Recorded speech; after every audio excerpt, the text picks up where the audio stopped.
لا إله إلا الله لا إله إلا الله لا إله إلا الله محمد رسول الله أبدأ باسم الواحد حمدا له بالعابد صلى على محمد والآل وسلام الله أدعوك يا مولا لنا بأهل بدر بدرنا محمد نبينا صل عليه يا الله.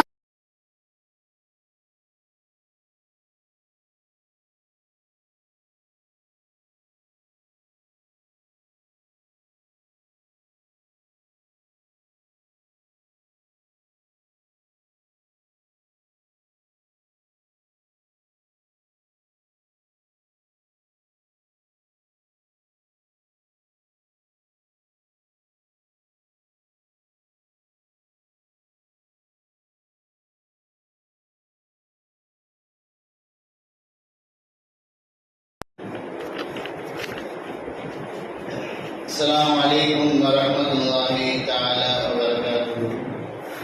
الحمد لله رب العالمين.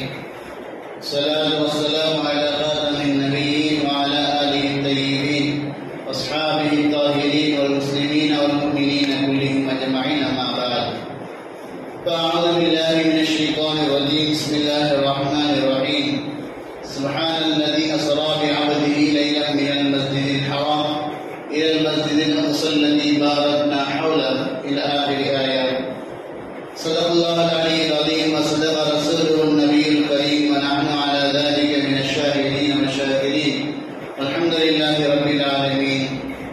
புகழ் அனைத்தும் அல்ல இறைவன் அல்லாஹ் ஒருவனுக்கு சொந்தமானது. அருமைநாயகம் முஹம்மது முஸ்தபா ரசூலே கரீம் ஸல்லல்லாஹு அலைஹி வஸல்லம் அவர்கள் மீதும் அவர்கள் காட்டியிருந்த வழிமுறையின் பிரகாரம் தன்னுடைய வாழ்க்கையை அமைத்துக் கொண்டு இருலோகத்தில் வெற்றி பெற்ற உத்தம சத்திய சஹாபாக்கள், தாபிஈன்கள், தபஅ தாபிஈன்கள், வலிமார்கள், ஷுஹதாக்கள், சாலிஹீன்கள், நாதாக்கள், நல்லோர்கள், நம்மவர்கள், நம்முடைய குடும்பத்தார் அனைவர் மீதும் அல்லாஹ்வின் அன்பும் அருளும் என்றென்றும் நிலையாக நினைத்து நிரந்தரமாக கொண்டாடட்டுமாக. ஆமீன். கனிமிக்க அல்லாஹ்வின் நல்லடியார்களே, அருமைநாயகம் ஸல்லல்லாஹு அலைஹி வஸல்லம் வாழ்க்கை வரலாறு தொடர்ச்சியில் சென்ற வாரத்தில் மிஅராஜுடைய பயணம் அருமைநாயகம் ஸல்லல்லாஹு அலைஹி வஸல்லம் மஸ்ஜிதுல் ஹராமிலிருந்து மஸ்ஜிதுல் அக்ஸாவிற்கும் மஸ்ஜிதுல் அக்ஸாவிலிருந்து வானலோகத்திற்கும் பயணம் செய்தார்கள். 7 வானங்களில் 7 நபிமார்களை சந்தித்தார்கள். நபிமார்களை சந்தித்த அருமைநாயகம் ஸல்லல்லாஹு அலைஹி வஸல்லம் அவர்கள் அல்லாஹ்வை சந்திக்கின்றார்கள். அல்லாஹ்விடத்தில் தொழுகை கடமையாக பெற்றுக் கொள்கின்றார்கள். அது ஒரு பாக்கியம். அல்லாஹ் சுப்ஹானஹு வ தஆலா இந்த உம்மத்திற்கு அருள் புரியும் வகையாக அருமைநாயகம் ஸல்லல்லாஹு அலைஹி வஸல்லம் அவர்கள் மூலமாக 50 நேர தொழுகைகளை 5 நேர தொழுகைகளாக அல்லாஹ் கடமையாக்கி கொடுத்தார். அருமைநாயகம் ஸல்லல்லாஹு அலைஹி வஸல்லம் அவர்கள் 5 நேர தொழுகைகளை கடமையாக பெற்றுக்கொண்டு சந்தோஷமாக சமுதாயத்தின் மத்தியிலே எடுத்துரைப்பதற்காண்டி பூமியை நோக்கி வருகின்றார்கள்.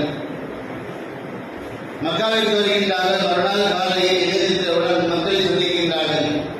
சந்தித்த அருமைநாயகம் ஸல்லல்லாஹு அலைஹி வஸல்லம் அவர்கள் தான் மிஅராஜ் சென்றதாகவும் அந்த இரவு பைத்துல் முகத்தஸுக்கு சென்றதாகவும்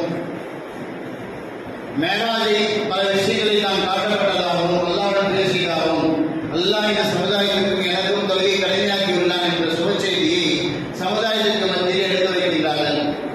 இந்த பயணத்தை பற்றி, இந்த பாக்கியத்தை பற்றி, இந்த அத்தாட்சியை பற்றி சமுதாயத்திற்கு மத்தியிலே முஸ்லிம்களுக்கு மத்தியிலே எடுத்து வைக்கின்றார்கள். அல்லாஹ்வுடைய தூதர் என்பதற்கு சாட்சியாக முன்வைக்கின்றார்கள். ஆனால் மக்கள் குறைஷியர்கள், காஃபிர்கள் மறுக்கின்றார்கள்.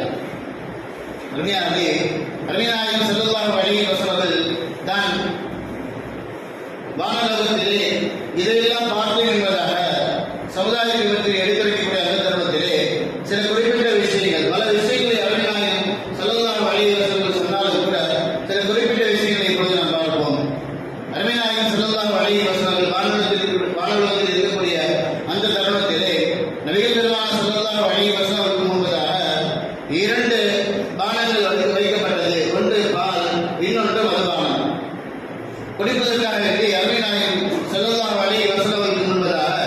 இந்த இரண்டும் முன்வைக்கப்படுகின்றது. ஒன்று பால், இன்னொன்று மதுபானம்.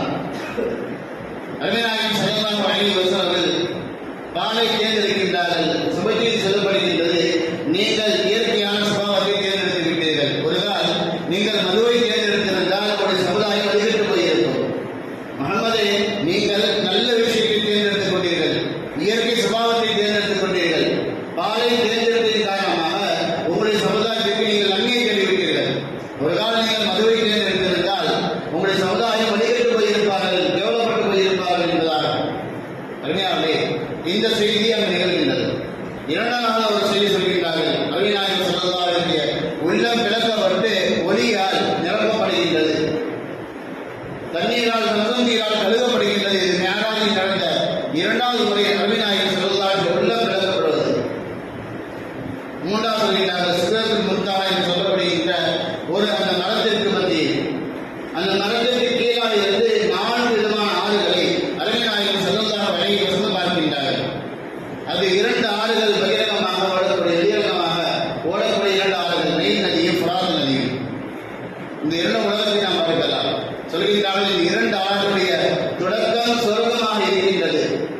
சிதறத்துல் முன்தஹா சென்ற வாரத்தில் சொன்னோம், அதனுடைய ஒவ்வொரு இலைகளும் யானையுடைய காதலும் பெரியதாக இருக்கும் என்பதாக. பிரம்மாண்டமான பெரிய ஒரு மரம், உயரமான மரம். அந்த மரத்திற்கு கீழாக இருந்து 4 ஆறுகள், அது 2 நைலுடைய நதி, இன்னொன்று ஃபுராத் என்று சொல்லப்படுகின்ற நதி. இந்த 2 சொர்க்கத்துடைய நதி என்பதாக நபிநாயகம் ஸல்லல்லாஹு அலைஹி வஸல்லம் சொல்கின்றார்கள். 4வது சொல்கின்றார்கள், நரகத்தின் காவலாளி மாலிகை பார்த்தேன், நரகத்திலே காவலாளி மாலிகை பார்த்தேன், அவருடைய முகத்தில் சிறிதளவு சிரிப்பே இல்லை. சிரிப்பதாக, சிரிக்கக்கூடியவர்களாக, சிரிக்கக்கூடிய தோரணை நாமும் கூட இந்த காலகட்டத்தில் நாம் உலகத்தில் பார்க்கலாம். சில நபர்களை நாம் பார்ப்போம், அவருடைய முகத்தில் எப்பொழுதுமே சிரிப்பே இருக்காது. யாரை பார்த்தாலும் சிரிக்க மாட்டார். யாரை பிடிக்காத நபரை போல நடந்து கொள்ளக்கூடிய ஒரு சூழ்நிலை, முக மலர்ச்சியோடு இருக்கும்படியான மாற்றம் நமக்கு கற்றுத் தருகின்றது. உண்மையை பொறுத்தவராக, சிரித்தவராக யாரை நாம் சந்தித்தாலும் சலாம் சொல்லி முக மலர்ச்சியோடு அவர்களை வரவேற்க வேண்டும் என்ற ஆர்வம் கற்றுத் தருகின்றது. இந்த அளவில் கூட உலகத்தில் பல நபரை பார்க்கின்றோம், முகத்தில் சிரிப்பு இல்லாத நபரை பார்த்துக் கொண்டிருக்கின்றோம். அதே போன்ற மாலி முகத்தில் சிரிப்பற்றவராக, சிரிப்பே இல்லாத நிலையில் நபிநாயகம் ஸல்லல்லாஹு அலைஹி வஸல்லம் பார்க்கின்றார்கள். காரணம் கேட்டால் ஆச்சரியம். நரகத்திலே எல்லா விதமான வேதனைகளையும் பார்க்கின்ற அந்த காவலாளியுடைய முகத்தில் எப்படி சிரிப்பு இருக்க முடியும்? நரகத்திலே வேதனையை நாம் கேட்டாலே நம்முடைய உள்ளங்கள் பதபதப்பிடும், நடுங்கி போய்விடும். அப்படிப்பட்ட சூழ்நிலையில் நரகத்திலே எல்லா விதமான வேதனைகளையும் பார்க்கின்ற அந்த காவலாளியுடைய, நரகத்திலே காவலாளிய முகத்தில் எப்படி சிரிப்பு இருக்கும்? நரகத்தில் சில நபர்களை பார்த்தார்கள், சொர்க்கத்தில் சில மாளிகைகளை பார்த்தார்கள். நபிநாயகம் ஸல்லல்லாஹு அலைஹி வஸல்லம் அதில் ஒன்று உமருடைய மாளிகை. நரகத்தில் சில வேதனைகளை பார்க்கின்றார்கள். அதில் ஒரு வேதனை எப்படிப்பட்ட வேதனையாக இருக்கின்றது? சில நபருடைய உதடுகள் ஒட்டகத்திலே உதவுகளை போன்று பெரிதாக இருக்கின்றது. பெரிய பெரிய உதவிகளை கொண்ட சில நபர்கள் அவருடைய வாயினுள்ளாக அம்மி குறையை போன்று பெரிய பெரிய நெருப்பு கங்குகளை போடுகின்றார்கள் மலக்குமார்கள். அந்த கங்கு வாய் வழியாக சென்று பின்வழியாக வெளியே வருகின்றது.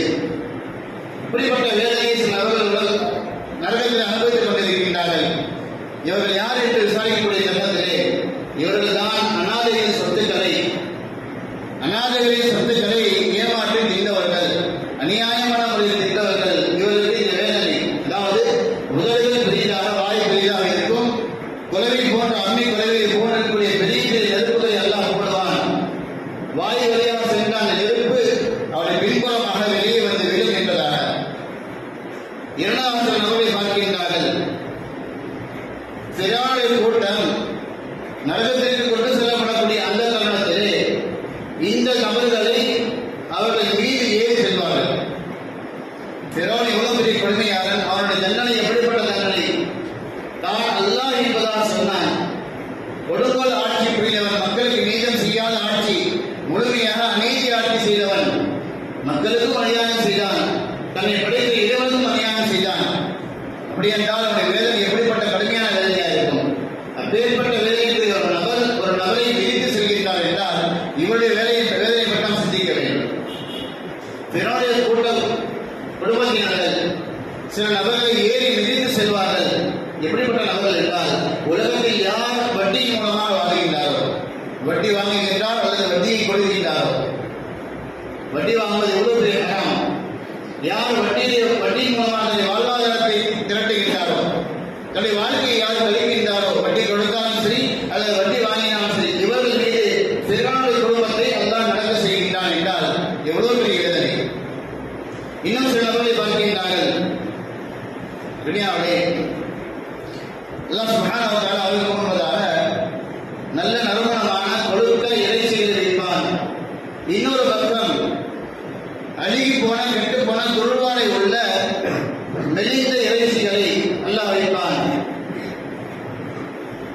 நறுமணமான ஒரு பக்கம் இறைச்சி, சுவையான இறைச்சி, மற்றொரு பக்கம் அருவருப்பான துருவாடை வீசக்கூடிய கெட்டு போன அழுகி போன மெலிந்த ஒரு இறைச்சி. இது இரண்டு இறைச்சிக்கு முன்னால் வைக்கப்படும். ஆனால் அவர்கள் இரண்டில் எதை தேர்ந்தெடுப்பார்கள் என்று பார்த்தால், அழுகி போன கெட்டு போன துருவாடை இருக்க மெலிந்த இறைச்சியை தேர்ந்தெடுப்பார்கள். நல்ல வாசமிக்க சுவையான இறைச்சியை விட்டுவிட்டு, கொழுத்த இறைச்சியை விட்டுவிட்டு, தனக்கென்று அங்கு உண்ணுவதற்காக வேண்டி அழுகி போன இறைச்சியை தேர்ந்தெடுப்பார்கள். இவர்கள் யார் என்று கேட்கக்கூடிய சமயத்திலே இவர்கள் விபச்சாரம் செய்யக்கூடிய ஆண்கள், பெண்கள். உலகத்தில் யார் விபச்சாரம் செய்கிறார்களோ அல்லாஹ் அவர்களுக்கு நாளை மறுமையிலே அழுகிய இறைச்சி உணவாக தருவான். அல்லாஹ் தருகின்றான் என்றையோ அவர்கள் அதைத்தான் தேர்ந்தெடுப்பார்கள், அதைத்தான் விரும்புவார்கள். அருமையானே, அப்பேற்பட்ட அவர்களுக்கு வேலை அளிக்கப்படும் என்பதால் இன்னும் சில பெண்கள் அவருடைய மார்பகங்கள் கையில் கட்டப்பட்டு அதன் மூலமாக தொங்கவிடப்பட்டுக் கொண்டிருப்பார்கள், வேதனை கடமையில் இருப்பார்கள். இவர் யார் என்பதால் நபிநாயகம் ஸல்லல்லாஹு அலைஹி கேட்கின்றார்கள். இவர் யார் என்றால், வேறொரு ஆணின் மூலமாக குழந்தை பெற்றுக் கொண்டு இந்த குழந்தை என்னுடைய தாயின் மூலமாக எனக்கு கிடைத்த பாக்கியம் என்பதாக சொல்வார். கணவன் இருக்கவே வேறொரு ஆணின் மூலமாக குழந்தையை பெற்றுக் கொண்டு இது என்னுடைய குழந்தை என்பதாக எந்த பெண் சொல்கின்றாரோ அந்த பெண்ணை அல்லாஹ் சுப்ஹானஹு வ தஆலா இப்படியாக வேலை செய்வான் என்பதாக இது போன்று பல அறிவிப்புகளை நபிநாயகம் ஸல்லல்லாஹு அலைஹி வஸல்லம் அவர்கள் அறிவிக்கின்றார்கள். நரகத்தை பற்றி சொல்கின்றார்கள், சொர்க்கத்தை பற்றி சுபச்செய்தி சொல்கின்றார்கள். ஆனாலும் கூட மக்கள் காப்பீர்கள் அதை ஏற்றுக்கொள்ளவில்லை, மறுக்கின்றார்கள். இதெல்லாம் மறுவை சார்ந்த விஷயங்கள். கடைசியாக சொல்கின்றார்கள், உலகம் சார்ந்த ஒரு விஷயம் இருக்கின்றது. நான் பைபிள் முகத்தத்துக்கு சென்றேன், வானலோகத்திற்கு சென்றேன், அதற்குண்டான சாட்சி ஒன்று இருக்கின்றது, அதை சொல்லட்டுமா என்று சொல்கின்றார்கள். நான் மக்காவிலிருந்து பைபிள் முகத்தத்துக்கு செல்லக்கூடிய அந்த தருணத்திலே மக்காவினுடைய ஒரு வியாபார கூட்டத்தை இன்ன இடத்தில் நான் பார்த்தேன். மக்காவிலிருந்து சுமார் 2-3 நாட்களுடைய தூரம் வருகிறது. அவர்கள் முகாமில் இருக்கின்றார்கள், இரவில் தங்கியிருக்கின்றார்கள், இரவு நேரத்தில் ஓய்வு எடுப்பதற்காக தங்கியிருக்கின்றார்கள். அந்த கூட்டத்தை நான் பார்த்தேன். அது மட்டுமல்ல, அந்த கூட்டத்தாருடைய பாத்திரத்திலிருந்து நபிநாயகம் ஸல்லல்லாஹு அலைஹி வஸல்லம் தண்ணீர் பருகினார்கள். அதே சொல்கின்றார்கள், அவருடைய பாத்திரத்திலிருந்து நான் தண்ணீர் பருகினேன். அது மட்டுமல்ல, அவருடைய இன்ன ஒட்டகம் இந்த இடத்தில் தொலைந்து போய்விட்டது. அந்த ஒட்டகத்தை நான் அவர்களுக்கு அடையாளம் காட்டிக் கொடுத்தேன். அவர்கள் அதை விரட்டி எடுத்தார்கள் என்பதாக சொல்கின்றார்கள். அது மட்டுமல்ல, அந்த வியாபார கூட்டம் இந்த நேரத்திலே மக்காவை வந்து அடைவார்கள் என்பதாக சொல்கின்றார்கள். நபிநாயகம் ஸல்லல்லாஹு அலைஹி வஸல்லம் ஒவ்வொன்றும் உண்மையாக நடந்தது. நபிகள் ஸல்லல்லாஹு சொன்ன தேதி, சொன்ன நாளிலே, சொன்ன நேரத்திலே அந்த வியாபார கூட்டம் மக்காவிற்குள்ளாக நுழைகின்றார்கள், விசாரிக்கின்றார்கள். முஹம்மதை நாங்கள் பார்த்தோம் என்பதாக சாட்சி சொல்கின்றார்கள். அப்பொழுதும் கூட மக்கள் குறைஷியர்கள் அதை நம்பவில்லை, காவிர்கள் நம்பவில்லை. உண்மையாகவே எல்லா விதமான சாட்சிகளை முன்வைத்தது கூட நம்பவில்லை. முன்பே சொல்லியிருக்கின்ற அபூபக்கர் சித்திக் ரலியல்லாஹு தஆலா சித்திக் என்ற பெயர் ஏன் வந்தது? மேராஜில் பயணிக்கும் போதுதான் சித்திக் என்ற பெயர் அபூபக்கருக்கு கிடைத்தது. நபிநாயகம் ஸல்லல்லாஹு அலைஹி வஸல்லம் மேராஜில் சென்ற விஷயத்தை காவிரிக்கு மத்தியில் எடுத்து வைக்கிற தருணத்திலே அபூபக்கருடைய நண்பர் வருகின்றார். வந்தவர் அபூபக்கரை பார்த்து சொல்கின்றார், அபூபக்கரே, ஒரு நபர் இன்று இரவு மக்காவிலிருந்து பைத்துல் முகத்தஸ் சென்றாராம். பைத்துல் முகத்தஸ் சென்று வானவருக்கு சென்றாராம். சென்றுவிட்டு மீண்டும் ஒரே இரவிலே மக்காவிற்கு மீண்டும் வந்து விட்டாராம். இதை நம்ப முடிகின்றார் கேட்கின்றார். அபூபக்கர் சொல்கின்றார், இது சாத்தியம் இல்லாத விஷயம். இது கண்டிப்பாக ஒப்புக்கொள்ள முடியாது, ஏற்றுக்கொள்ள முடியாத ஒரு விஷயம். யாராலும் ஒரே இரவில் பைத்துல் முகத்தஸ் சென்று மீண்டும் வருவது சாத்தியம் அல்ல. ஏன்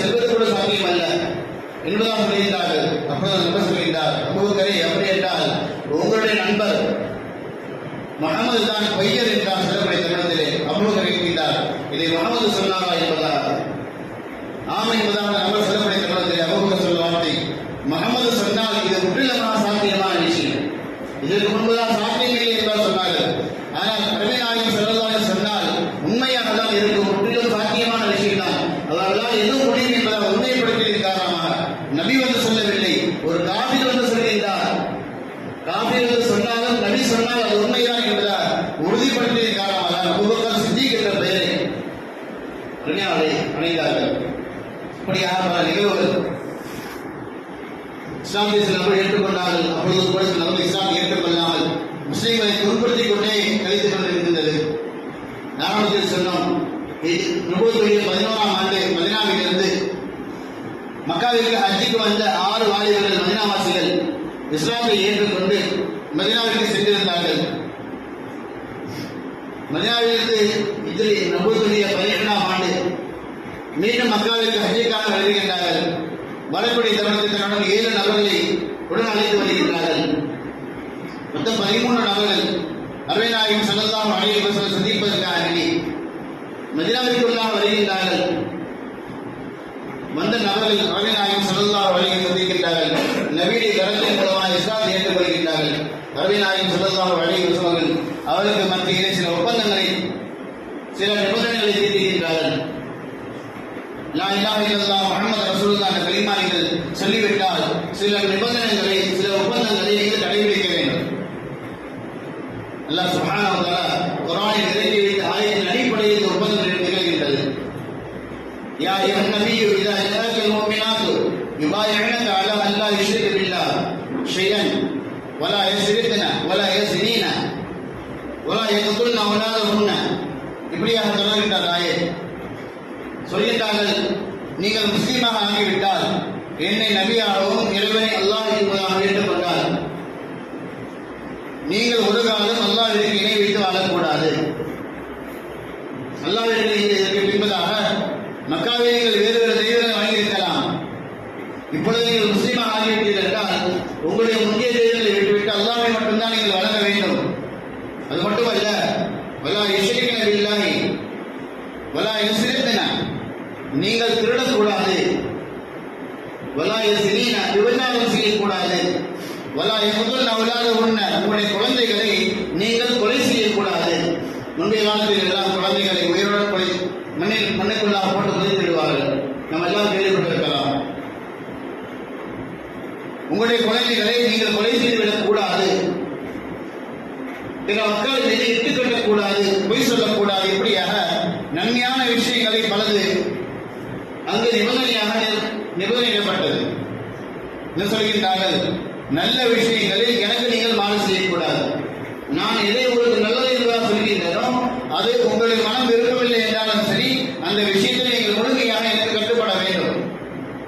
அப்பொழுதுதான் நீங்கள் உண்மை முக்மீனாக ஆக முடியும் என்பதா. மார்க்கம் நமக்கு எதை விதிவிலக்காக ஆக்குகின்றதோ, சட்டமாக எதை நமக்கு தருகின்றதோ அதை ஒரு காலம் நம்முடைய உள்ளங்கள் ஏற்றுக்கொள்வது இல்லை.